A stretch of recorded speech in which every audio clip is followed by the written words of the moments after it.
तर आज काय विशेष मंडळी, तर मी तुम्हाला म्हटलं होतं की मी मंदिराची सिरीज सुरू केलेली आहे. तर आज आपण एका नव्या मंदिराला भेट देणार आहोत.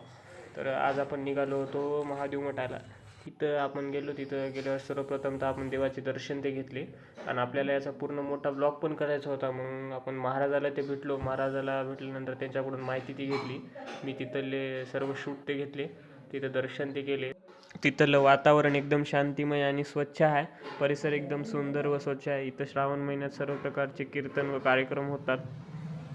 तर या मठाची संपूर्ण इतिहास व माहिती जाणून घेऊया. शिवलिंग शिवचैतन्य शिवाचार्य महाराजांच्या तर्फे. शिवयोगी श्री बसवलिंग महास्वामीचे श्री महादेव मठ संस्थान हदगाव. शिवयोगी श्री बसवलिंग महास्वामींची संजीवनी समाधी या पुण्य आणि पावन हदगाव नगरीमध्ये या ठिकाणी संजीवनी समाधी घेतलेली आहे. ही समाधी 1165 या कालखंडामध्ये म्हणजे 11व्या शतकामध्ये 11 ते 12व्या शतकामध्ये या ठिकाणी घेतलेली आहे. या समाधीला आजपर्यंत 860 वर्ष पूर्ण झालेले असून या ही जागृत समाधी आहे.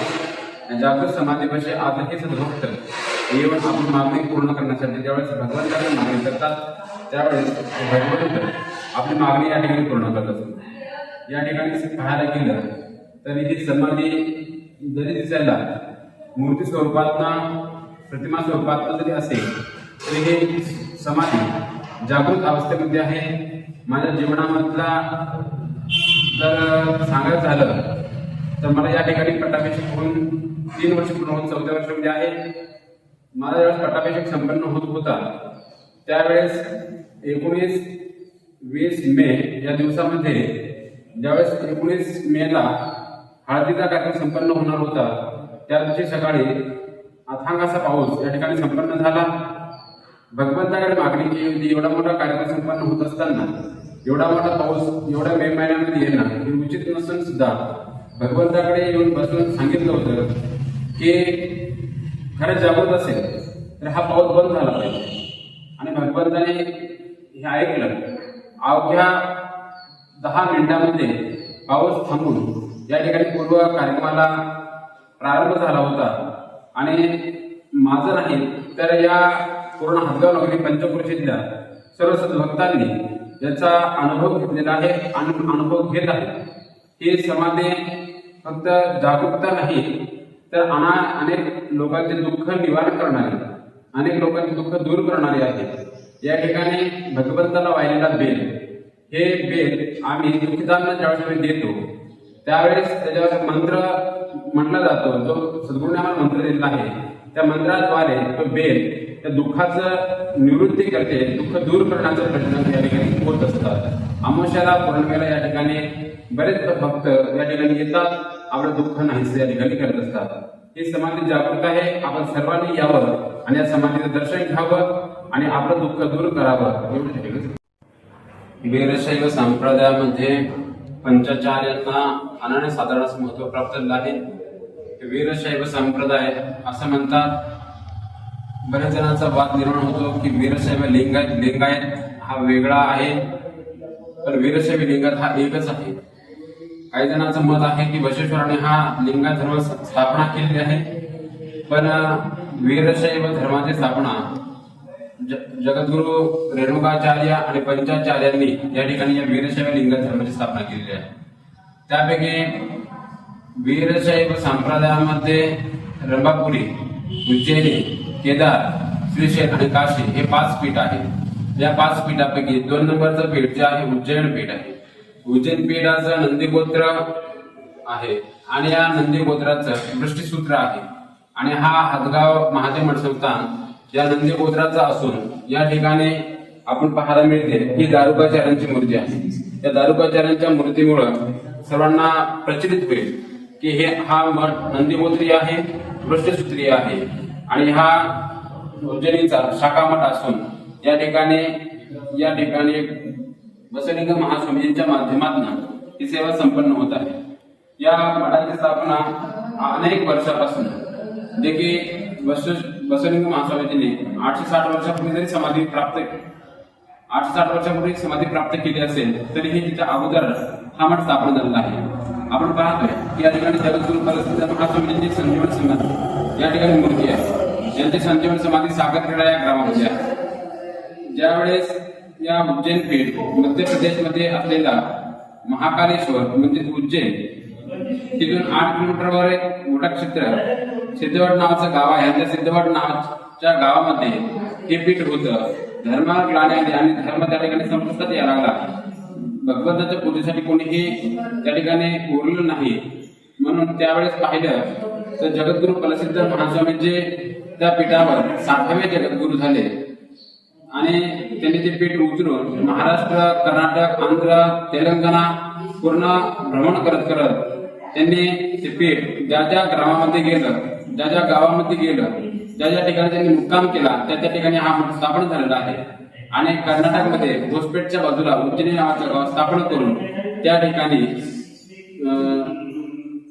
उज्जैन पीठाचे जे आद्य जगद्गुरू आहेत, जे मूर्ती आहे भगवंताची, ते त्या ठिकाणी स्थापना करून परत कर्नाटक मधून बिदर मार्गी येऊन सागरखेडा या ग्रामामध्ये संजीवन समाधी घेतलेली आहे. त्यापैकी प्रसिद्ध महास्वामींची मूर्ती आपल्याला या ठिकाणी पाहायला मिळते. त्याचबरोबर ज्या वीरशैव संप्रदाय, ज्याप्रमाणे वारकरी संप्रदायामध्ये म्हणताय की ज्ञानदेव रचले पाया तुका झालाशे कळस, या संतोक्तीप्रमाणे वीरशैव संप्रदायाचा त्यांनी पाया रोवला असे संत शिरोमणी मन्मथ माऊली, जे की कपिलधार मध्ये त्यांची संजीवन समाधी आहे, त्यांची ही मूर्ती या ठिकाणी स्थापना करण्यात आली आहे.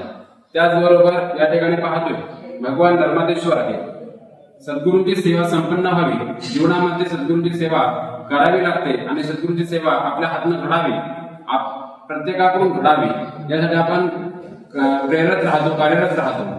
पण सद्गुरूंची सेवा जर घडत नसेल तर आपण सद्गुरूंच्या माध्यमातून एखादं लिंग स्थापना करावं, त्या ठिकाणी भगवंताचं नाव आपल्या सद्गुरूंच्या माध्यमातून ठेवून त्या ठिकाणी आपण सेवा संपन्न करत असतो.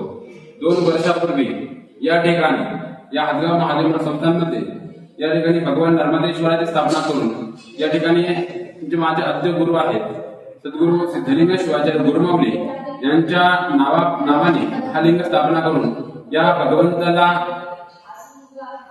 आपल्या सद्गुरूंचं नाव देऊन या ठिकाणी ही सेवा आम्ही संपन्न करत आहे. सिद्धलिंगेश्वर या भगवंताचं आम्ही नामकरण केलं आणि सिद्धलिंगेश्वरांच्या माध्यमातून ही सेवा आम्ही या ठिकाणी संपन्न करत असतो.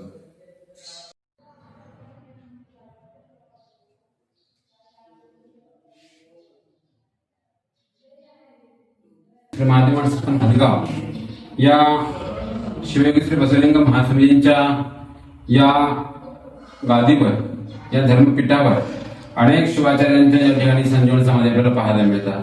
अनेकांच्या या ठिकाणी समाधी आपल्याला पाहायला मिळतात. यापैकी पाहतोय की परंपरा 860 वर्षाची असेल आणि 860 वर्षामध्ये या ठिकाणी आपल्याला 6 समाध्या पाहायला मिळतात. तर या 6 समाध्या इतपत नव्हे तर याचे शाखा मठ आहेत. त्यांच्या शाखा मठामध्ये देखील त्यांच्या आपल्या गुरूंच्या समाध्या त्या ठिकाणी आहेत. त्यापैकी 6 समाध्या या ठिकाणी आपल्याला पाहायला मिळतात. आमचे पूर्वीचे महाराज सद्गुरू बसवलिंग शिवाचार्य गुरुमाऊली यांची समाधी या ठिकाणी आपल्याला पाहायला मिळते. अनेकांनी या ठिकाणी या बसवलिंग महास्वामींची सेवा संपन्न केली आणि आपली सेवा संपन्न करत असताना आपलं जीवन धर्माला, आपलं जीवन समाजाला, आपलं जीवन सद्गुरूला, आपलं जीवन बसवलिंग महास्वामीजीला समर्पण करून या ठिकाणी त्यांनी आपले जीवन यात्रा या ठिकाणी संपवून त्यांची संजीवन समाधी या ठिकाणी आपल्याला पाहायला मिळते. शिवयोगी श्री बसवलिंग महास्वामींच्या या गादीवर 20 मे 2022 पासून आम्ही कार्यरत आहोत. सद्गुरू बसवलिंग महास्वामींची सेवा संपन्न करत आहोत. धर्माची सेवा, समाजिक सेवा या ठिकाणी आम्ही संपन्न करत आहोत. अगदी गोरगरिबांची, अगदी दुःखितांची सेवा समर्पण करण्याचं भाग्य आम्हाला या ठिकाणी प्राप्त झालेलं आहे. या अनुषंगानं या मठामध्ये आम्ही कार्य चालू ठेवत असतो. तर भक्तांच्या माध्यमातून हे कार्य संपन्न होत असतं. या ठिकाणी वार्षिक कार्यक्रम, त्याचबरोबर वार्षिक या ठिकाणी गुरुकुल चालतं. या ठिकाणी गुरुकुलामध्ये अनेक गावचे अनेक विद्यार्थी या ठिकाणी शिक्षण घेतात. त्याचबरोबर या ठिकाणी वार्षिक कार्यक्रमानंतर गुरुपौर्णिमा, पट्टाभिषेक, वर्धापन दिन, श्रावण मासातील श्रावण तपोष्टन सोहळा, त्याचबरोबर श्री संत शिरोमणी मनोहर माऊली यांची पदयात्रा या ठिकाणी संपन्न होत असते. त्याचबरोबर अनेक छोटे मोठे उपक्रम या पुण्य आणि पावन भूमीमध्ये चालत असतात आणि हे सर्व भक्तांच्या माध्यमातून ही सेवा या ठिकाणी संपन्न होत असते. अनेक दुःखिताचं दुःख या ठिकाणी दूर होत असते. यासाठी आम्ही नामाचा जप या ठिकाणी अथांग वारंवार करायला लागत असतो.